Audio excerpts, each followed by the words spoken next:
Hello, everyone. I'm going to ask you a personal question. Have you ever thought about starting your own business? I'm Michael Zeischer. I have started and developed three companies that eventually I took public. So I suppose that that makes me a serial entrepreneur. So let me show you a couple of slides. If you want to start your own business, you must have some reasons.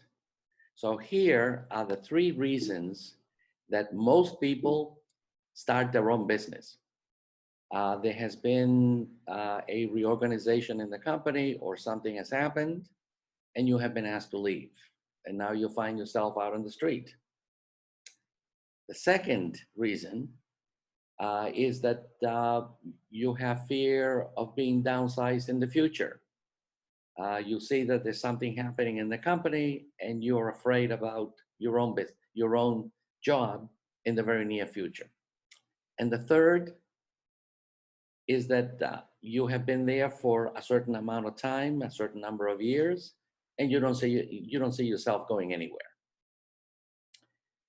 But the biggest reason that you should consider going into business is because you have a product that is desperately needed in the market.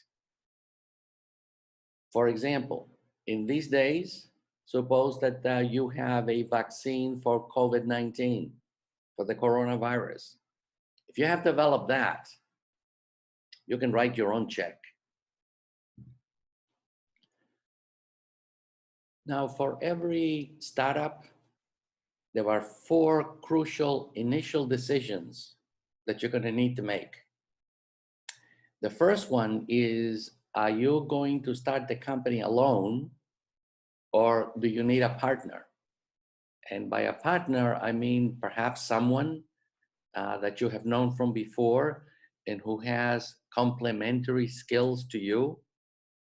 So this is one of the most important decisions that you can make. The second of the initial decisions is, are you going to try to run your company on a self-funding basis, or are you going to seek investors? Probably the first investors that you're going to be talking about are going to be what is known as the 3Fs: friends, family, and fools. But if you are a startup in the high-tech industry or in the medical device industry or in the pharma business, eventually you're going to need to go to what is known as angels and venture capital beyond angels. So you need to have a very good idea as to how you're going to be funding your company going forward.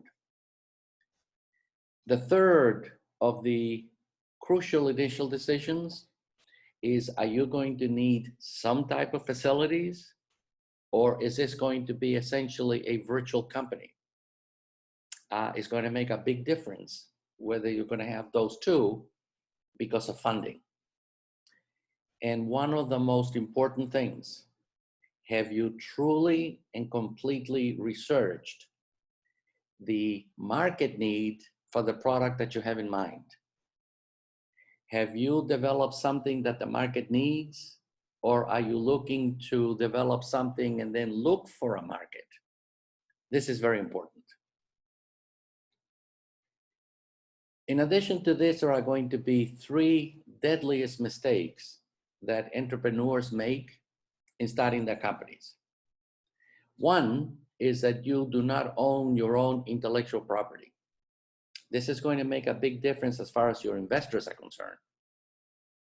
The other one having to do with the legal aspects of your company is, are you going to be incorporating too early or you're going to be incorporating too late? This is a decision that you need to make with whatever corporate attorney is going to be representing you.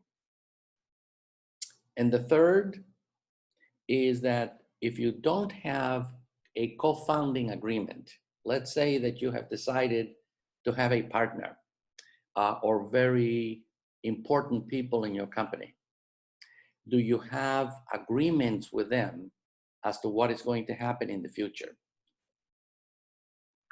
In order to help you start your business and do it in a successful way, I have developed a program which is an online course called Secrets of Entrepreneurship.